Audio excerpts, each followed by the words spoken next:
The hegemony's fleet was already en route, its vast warships slipping through the void like dark behemoths on a preordained mission of destruction. Commander Alar, the strategic mind behind the invasion, couldn't fathom how Earth had dared to defy them.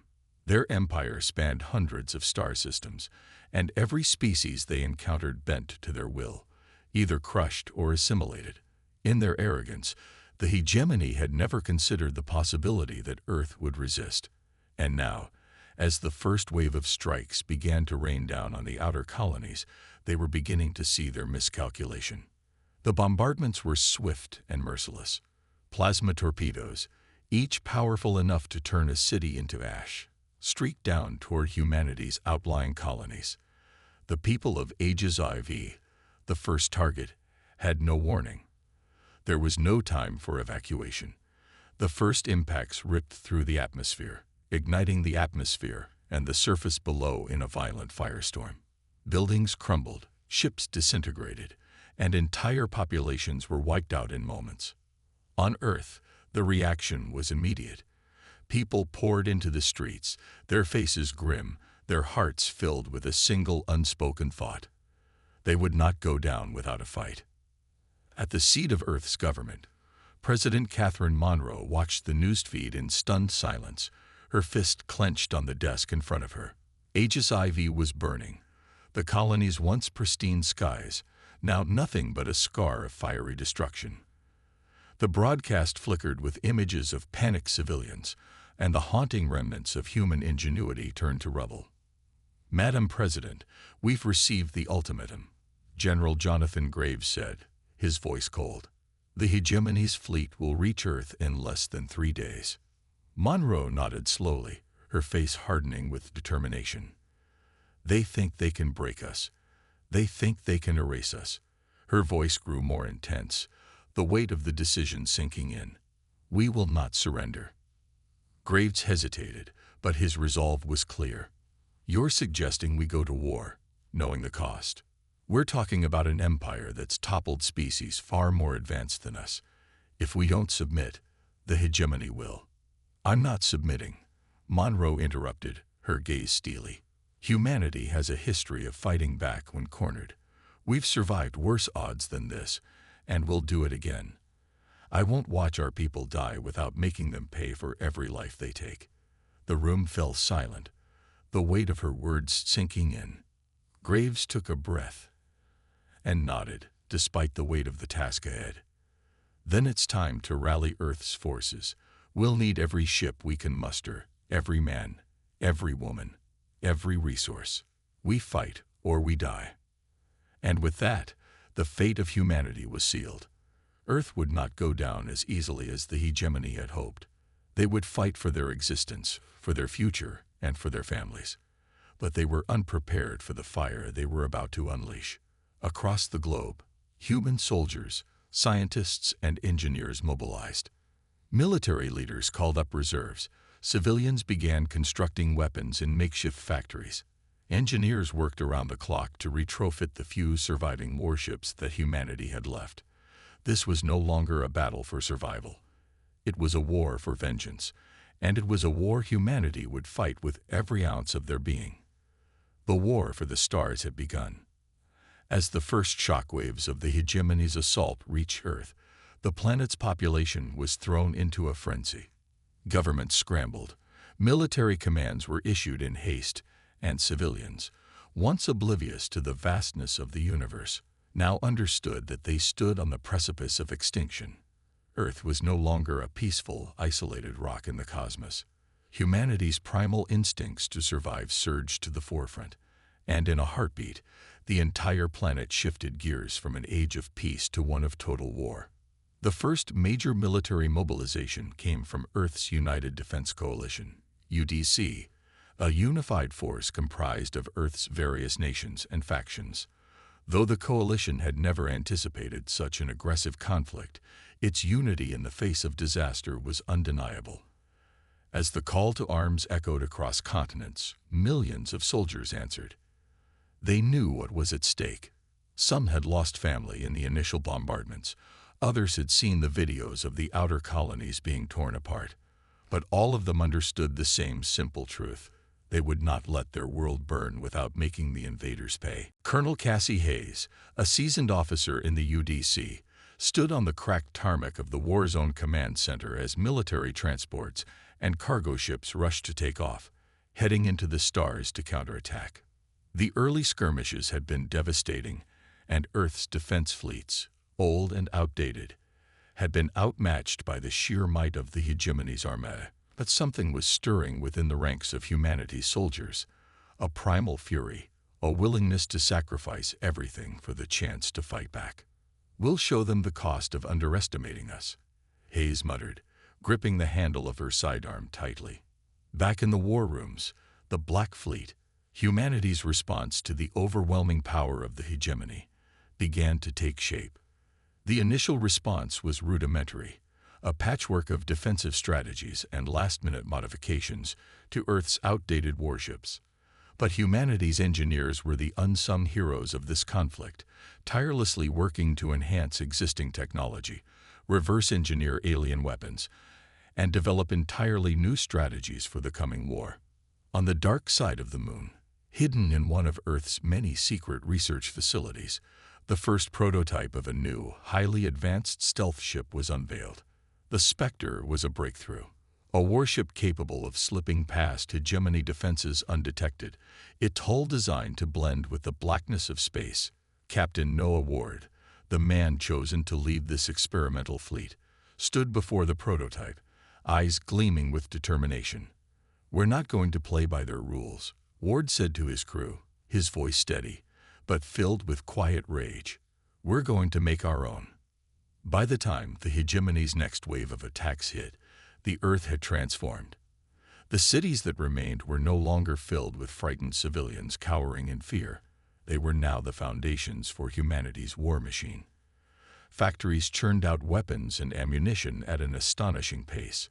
Every able-bodied person, from students to retired veterans, was called upon to contribute. Some fought on the front lines. Others worked in the shadows, creating weapons, analyzing hegemony tactics, or hacking alien communications. Admiral Elias Carter, the man chosen to lead the combined forces of Earth's military and civilian fleets, had his own demons to fight. Haunted by the loss of his wife and daughter during the initial hegemony strike, he became a symbol of humanity's unyielding will. "We're going to make them bleed," Carter often said, his voice cold and unrelenting. "We're going to give them something they'll never forget." As the days passed, humanity's resolve grew. The first small victories were celebrated, and each success, no matter how minor, served to fuel the war effort. Human ingenuity, born of desperation, and a desire for revenge, began to tip the scales. Small, underdog forces began to target hegemony supply lines, hit-and-run raids that left their once confident invaders scrambling. The Black Fleet, composed of hybrid human and A-design ships, began to retaliate with unprecedented precision, striking hard against the heart of hegemony space. And then, in a staggering display of courage, a fleet of civilian pilots, using retrofitted cargo ships and outdated warplanes, intercepted a hegemony dreadnought on a direct path to Earth. They sacrificed everything: fuel, ammunition, lives. But in a moment of sheer tenacity, they managed to disable the alien warship. The victory was symbolic, but it was something more. It proved that humanity was far from helpless. President Monroe addressed the world, her voice shaking with emotion, but filled with unwavering conviction. "This is our fight. Our victory is in our hands. We are not a species to be exterminated. We are the flame in the darkness, and we will burn brighter than they can imagine." As Earth's forces rallied and the fledgling Black Fleet began to take form, the hegemony had no idea what was coming for them. The aliens had underestimated the tenacity of humanity, assuming they could break Earth in a matter of weeks, just as they had countless other worlds. They were wrong. Admiral Elias Carter stood on the bridge of the Ragnarok, one of the first fully upgraded warships in the Black Fleet. The starfield outside glimmered with deadly promise. the massive engines of the ship rumbling beneath his feet as they prepared for their first true counterattack. The ship, once a relic of Earth's outdated defense systems, now hummed with the power of cutting-edge alien technology reverse-engineered by Earth's finest minds. It was faster, stronger, and deadlier than anything the hegemony had faced, and it was just one of many. "Ready the fleet," Carter ordered, his voice calm but sharp. His eyes were fixed on the massive holographic display, showing the hegemony's fleet advancing toward a key staging area near Earth's outer rim. The Black Fleet was ready. The plan was simple: hit hard, hit fast, and leave the hegemony reeling. Earth's new warships, outfitted with stealth tech and adaptive AI-driven tactics, would strike at the heart of hegemony supply lines, disabling their weapons and targeting their vital infrastructure before they even realized what was happening. This wasn't a battle for conventional warfare. It was a fight for survival and retribution, using every trick humanity had learned in their desperate fight for their future. The fleet dropped out of hyperspeed with stunning precision, materializing behind a hegemony convoy on the edge of the system. The enemy fleet, massive and hulking, was unprepared for the ambush. A few seconds later, the Black Fleet descended upon them, launching salvo after salvo of cutting-edge plasma missiles and railgun fire. Carter's ships, sleek and silent, moved like shadows through the void, turning the night into a nightmare for the hegemony. Within moments, the first of the enemy ships exploded in a silent, fiery burst of brilliance. The hegemony was caught completely off guard. The Spectre, the prototype stealth ship led by Captain Noah Ward, was the first to strike, weaving between the larger hegemony ships like a predator hunting its prey. Its quantum drives allowed it to stay just out of the alien sensors until it launched a precise, lethal attack on a supply freighter, causing a chain reaction that disabled the entire fleet's communications network. "What the hell is going on?" Alar, the hegemony's lead commander, barked as his warships scrambled to defend themselves. They had never faced anything like this before. Ships appearing out of nowhere, strikes so precise it was as if their every move was anticipated. Admiral Carter grinned, watching the chaos unfold on his bridge. "This is humanity's fury," he muttered, his eyes flashing with the cold fire of vengeance. "This is the price they'll pay." In the heart of the battle, human soldiers on board the Black Fleet warships fought as if they had nothing left to lose.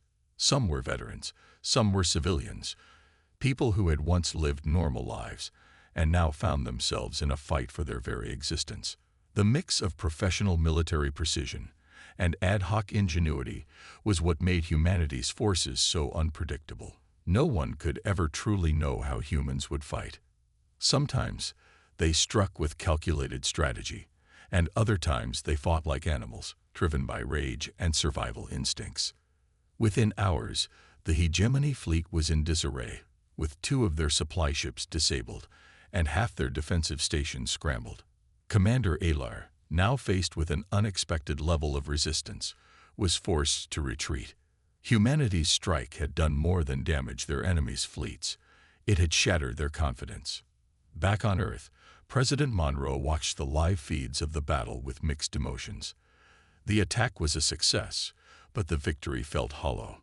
A small part of her knew that this was just the beginning, that the true test of humanity's resilience was yet to come.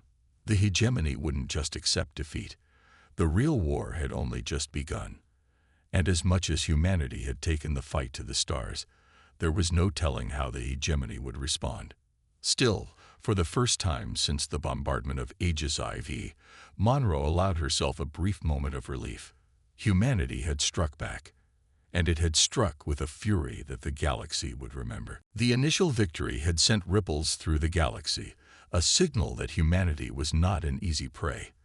The hegemony's retreat had been swift, but they regrouped quickly, their response as brutal as ever. But amidst the chaos of battle, a new and unexpected threat emerged, one that struck at the very heart of humanity's newfound hope. On the outer rim, the Varial, once humanity's closest allies, had begun to act suspiciously. The Varial were a telepathic species who had joined forces with Earth in the early stages of the conflict.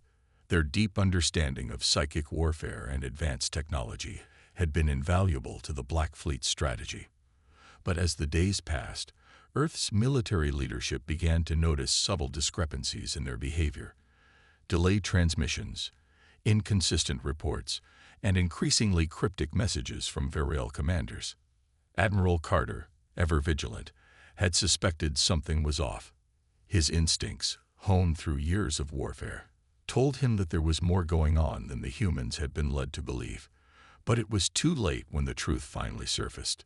One fateful night, as the Black Fleet prepared for a crucial strike against the hegemony's last remaining supply lines, the unthinkable happened. The Varial forces, those who had fought side by side with humanity, suddenly turned their weapons on Earth's ships, launching a coordinated attack that decimated an entire squadron of human warships. The specter of betrayal hit hard, leaving the fleet in disarray. "What the hell is happening?" Carter yelled, his voice cracking through the chaos on the bridge of the Ragnarok. His fists slammed against the console. "Why are the Varial attacking us?" The answer came soon enough. Through an encrypted message intercepted by one of Earth's rogue intelligence officers, the horrifying truth was revealed. The Varial had secretly aligned themselves with the hegemony, betraying humanity in exchange for promises of power and protection. The hegemony had promised to spare their homeworld, but in return, the Varial had agreed to help crush humanity's resistance from within. The discovery shook humanity to its core. The Varial had been their friends, their allies.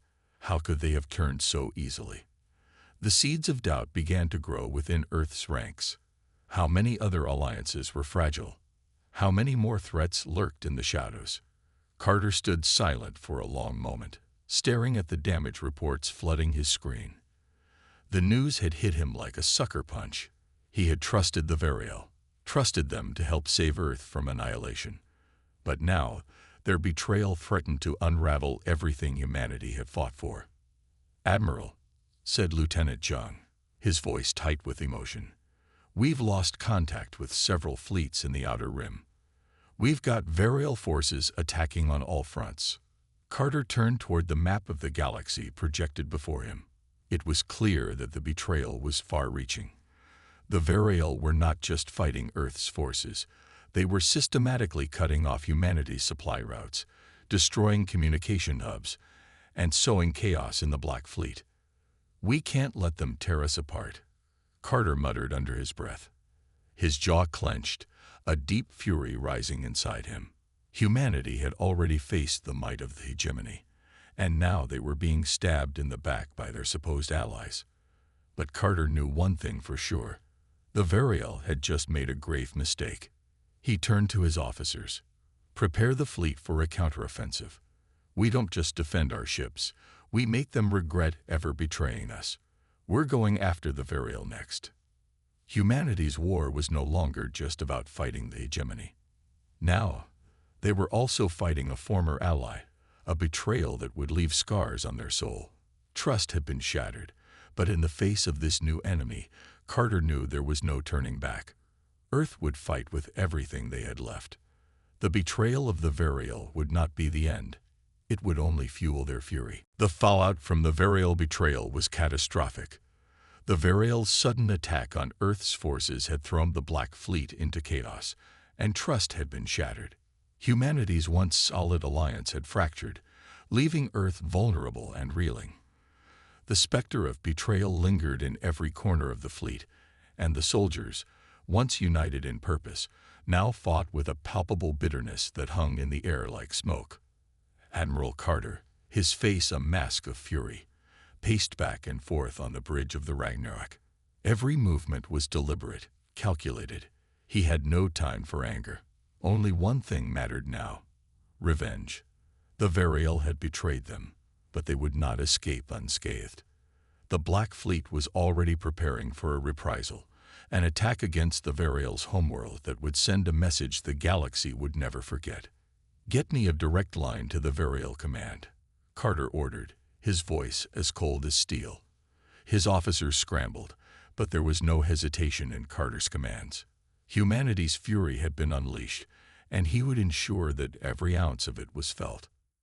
A few tense moments passed before the screen flickered to life, revealing the face of Commander Ilaris, the Varial officer who had once stood as a symbol of their alliance. Now her expression was cold, distant. There was no remorse in her eyes, no hint of hesitation. "Admiral Carter," she said, her tone emotionless. "It's unfortunate that things have come to this." Unfortunate. Carter's voice was a low growl. "I trusted you. We trusted you, and now your species has betrayed everything we fought for." Ilaris' eyes narrowed. "The hegemony offers us a future. You cannot hope to defeat them, Carter. Not with the resources you have left. It is better to join them and survive than to fight and die." "Survive?" Carter spat. "You think the hegemony will let you survive? They use people like you, Ilaris. They always have." For a long moment, the two locked eyes, the tension thick between them. The betrayal, once buried in the shadows, now lay bare in the cold light of space. Carter knew the Varial had believed that aligning with the hegemony would ensure their survival. But they were wrong. They would pay for their choices. "This ends now," Carter growled. "You have until the end of the day to withdraw your forces, or we will come for you. And we will not stop until we have exacted every ounce of retribution." Ilaris said nothing for a long moment, before her cold gaze flickered to something off-screen. "You have made a grave mistake, Admiral. But I suppose it doesn't matter. The hegemony will crush you, as they always have." "Then we'll see," Carter said, his eyes narrowing. "You've chosen your side. Now live with it." The transmission cut off, and Carter stood, staring at the empty screen. The silence was oppressive, but his resolve was unshaken. He knew what had to be done. "All ships, prepare for battle," Carter ordered, his voice unwavering. "We are not just fighting the hegemony anymore. We're sending a message to anyone who thinks they can betray humanity. We will not be broken. We will make the Varial regret ever crossing us." The fleet, its morale battered but unyielding, readied itself for the most dangerous mission yet. An assault on the Varial homeworld, one that would show the galaxy the true cost of betrayal. The flames of retribution would be fierce, and the war would burn brighter than ever before. As the ships moved into position, Carter stood alone on the bridge, his thoughts on his crew, his people, and the world that had given him everything. The flame of humanity's fury was a blaze that would consume all who stood in its path. The Black Fleet surged toward the Varial homeworld, a sea of warships powered by pure, unrelenting rage. As they approached the lush planet, once a symbol of harmony and partnership, the atmosphere was thick with tension. The humans were no longer fighting just for survival. They were fighting for justice, for vengeance, and for a future that no one would be able to steal from them. Admiral Carter stood at the command center of the Ragnarok, his eyes fixed on the planet looming before them. He had never imagined this moment, the assault on an ally's homeworld. But the betrayal had left him no choice. The weight of his decision sat heavy in his chest. But there was no turning back. "We have incoming ships," Lieutenant Zhang reported, her voice tight with concern. "It's the Varial fleet. They're not retreating. They're preparing to engage." "Let them come," Carter said, his tone low and lethal. "We finish this here." The Black Fleet locked into formation, and the battle began with explosive ferocity. The Varial, though once allies, fought with the precision and ruthlessness of the hegemony itself. Ships cloaked and uncloaked in rapid succession, appearing like ghosts in the vast darkness of space. The human ships, however, had adapted quickly. Each attack was met with an even deadlier counterstrike, the Ragnarok leading the charge. Carter watched through the battle's chaos as the Varial ships, once elegant and graceful in design, now seemed twisted with the corruption of their betrayal. The precision they had once shown in alliance with humanity was now a cold, calculated brutality.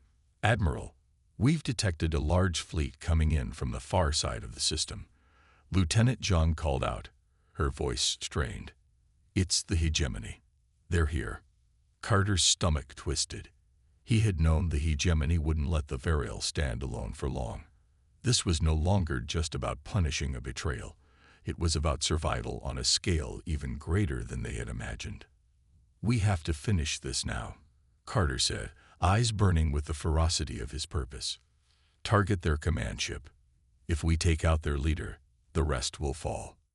The battle raged as the Black Fleet pressed on, punching through the Varial and hegemony forces with an intensity that left even seasoned veterans speechless.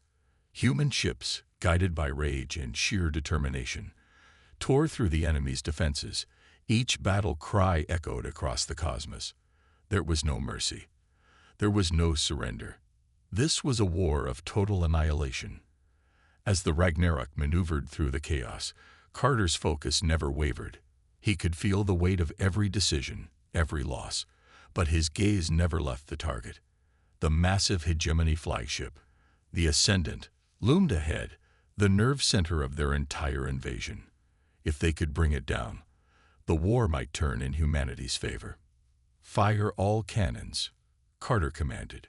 The ship's massive railguns blazed to life, launching concentrated beams of energy at the enemy flagship. The impact was staggering, and the Ascendant rocked violently, its shields flashing in an attempt to hold back the onslaught. But the hegemony was not invincible. The Ragnarok's relentless firepower continued to hammer away at the enemy's defenses until the flagship began to crack and buckle under the pressure. At that moment, Carter's mind flicked to his family. The faces of his wife and daughter flashed in his memory, and the fire of vengeance burned hotter within him. This was for them. This was for Earth. For humanity. With a final, decisive volley, the Ascendant exploded in a cataclysmic burst of energy. The shockwave rippled through the battlefield, sending debris scattering across space. The hegemony flagship was no more. The enemy fleet began to crumble. The Varial, who had once thought they would win by aligning with the hegemony, now found themselves caught between two fires.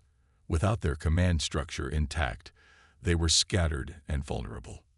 "We've done it," Lieutenant John whispered, her voice breaking through the silence that followed the explosion. "The Ascendant is gone. They're falling apart." Carter's gaze lingered on the shattered remains of the flagship, a grim satisfaction settling in his chest. "The price of betrayal is always paid in blood," he muttered, staring at the wreckage. "But this is only the beginning." The destruction of the Ascendant marked a turning point in the battle. The hegemony fleet, stunned by the sudden loss of their flagship, faltered. Their coordination crumbled as commanders scrambled to regain control. But while the hegemony's resolve was shaken, the damage was far from done. The cost of this victory, as Carter knew all too well, would be steep. In the aftermath of the explosion, the debris field was chaotic, with scattered wreckage from both the Varial and hegemony ships. The Black Fleet, though victorious, had sustained heavy losses. Several of their warships were in various states of disrepair, drifting lifeless in the void of space. The damage was catastrophic, but the humans had fought with everything they had. The damage to their enemies, however, was far worse. As the smoke of battle cleared, Carter stood at the command center of the Ragnarok, his expression grim as he surveyed the damage reports. The loss of human life weighed heavily on him, the cost of retribution not yet fully realized. Every name, every face of those lost in the battle, haunted his thoughts. They had won, yes, but at what cost? "Admiral, the enemy fleet is in full retreat," Lieutenant John reported, her voice thick with relief. "They've lost their coordination, and many of the remaining ships are scattering into deep space." Carter nodded, but there was no satisfaction in his expression. "Track them.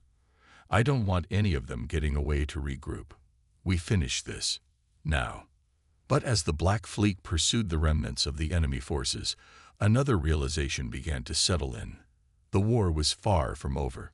Humanity had struck a blow, but the hegemony was vast and merciless. Even with the loss of their flagship, they had fleets scattered across dozens of star systems. This victory was only a small part of the greater conflict. and the betrayal of the Varial had left scars that would take years to heal, if they ever could. On Earth, the aftermath of the battle was met with mixed emotions. There were celebrations, of course. Humanity had repelled an enemy far greater than they had ever imagined. But there was also an undeniable sadness, a quiet mourning for those who had given their lives to the fight. The families of the fallen were left to pick up the pieces, their grief compounded by the knowledge that the war was far from over. The enemy had been wounded, but they had not been defeated. President Monroe sat in the war room, the weight of the decision to take the fight to the Varial homeworld pressing heavily on her shoulders. The reports from the front lines were both a relief and a stark reminder of the fragility of their existence. The Black Fleet had struck a massive blow, but the loss of so many lives, both human and alien, was a cost that would never be fully reckoned. "We've lost too much," Monroe murmured to her advisors, her voice tight with regret. "But we couldn't let them betray us. We couldn't let them think they could get away with it." "Admiral Carter has given us a fighting chance," one of her advisors replied. "But the war is far from over. The hegemony won't stop. They will come for us again." Monroe clenched her fists, her mind racing. She had always known that the fight for Earth's survival would be costly, but the magnitude of the loss was staggering. Humanity had fought with everything it had, and now they had to prepare for what came next. The road ahead was uncertain, and the weight of leadership felt heavier than ever. Back in space, Carter watched as the remnants of the hegemony forces scattered, retreating into the darkness of space. It was a victory, yes, but a hollow one. There was no time to celebrate. Not when the galaxy had just witnessed the true fury of humanity. The war wasn't over. Not by a long shot. "Prepare for the next phase," Carter said, his voice cold and resolute. "We finish this fight. We win. And we never forget what they've done." The Ragnarok drifted among the wreckage, and the Black Fleet pressed onward. The path ahead was uncertain, and the cost of this war was far from being fully understood. But one thing was clear: humanity would not stop. Not until every last enemy had been destroyed. The war had dragged on for what felt like an eternity, each battle more brutal than the last. But now, as the remnants of the hegemony scattered into the dark void of space, and the echoes of humanity's fury reverberated across the galaxy, there was an undeniable shift. The fires of retribution had not only burned their enemies, but had also forged something new. Something that would change the course of history forever. Admiral Carter stood on the observation deck of the Ragnarok, staring out at the stars. The battle was over. The immediate threat had been neutralized. But there was no joy in the victory. It was a somber moment, a time for reflection rather than celebration. Too many lives had been lost, and the betrayal of the Varial weighed heavily on his soul. "We've done it, Admiral," Lieutenant Jung said quietly, joining him at the observation window. "We've dealt a decisive blow. The hegemony won't recover from this anytime soon." Carter didn't respond right away, his gaze fixed on the distant stars. "It's not enough, Jung. The war isn't over. It never will be." Jung watched him for a moment, sensing the weight of his words. "But we've given humanity a fighting chance. No one can deny that." Carter nodded, though the bitterness in his heart remained. They had fought with everything they had, and they had proven that humanity could hold its ground against forces far beyond their imagining. But the true cost of the war was something that could never be undone. The pain, the sacrifices, the lives lost. These were scars that would endure long after the last shot had been fired. "It's not just about fighting," Carter said, his voice hoarse. "It's about what comes next. We can't keep fighting forever. We need to rebuild. We need to ensure that no one else ever dares to threaten our home again." John paused, considering his words. "We'll rebuild, Admiral. But the galaxy is a big place, and after everything we've been through, the universe will never see us the same way again." Indeed, the war had changed everything. The galaxy had witnessed the fury of humanity, how they had fought, and how they had refused to be cowed. But the cost of this victory was clear. The hegemony was still out there, still a powerful force, and the betrayal of the Varial had left a rift that would take generations to heal. Back on Earth, President Monroe addressed the people in a live broadcast, her voice carrying the weight of leadership. Today, we stand victorious, not just as a species, but as a testament to the strength of the human spirit. We have fought for our freedom, our survival, and our place in the stars. But we have also lost too many lives, too many sacrifices. The war may be over, but our journey has just begun. The people of Earth watched in silence, knowing that the path forward would be long and uncertain. There would be no immediate peace, but they had proven that humanity could endure, could rise from the ashes of war and chart a new course. In the days that followed, the Black Fleet returned to Earth, battered but unbroken. Carter stood on the shores of a beach, staring out at the horizon. It was a rare moment of quiet. The war had taken everything: his family, his friends, his sense of normalcy, but it had also forged a new future for humanity. One in which Earth was no longer the helpless underdog, but a force to be reckoned with. "We've made it," Carter whispered, his eyes narrowing as he looked toward the stars. "But we will never forget what it cost." And as the first rays of dawn broke over the horizon, humanity stepped into a new era, a time of rebuilding, of unity, and of hope. The war had been won, but the true victory would be in what humanity would become in the years to come. They had proven that no matter how fierce the enemy, no matter how great the cost, they would never be broken.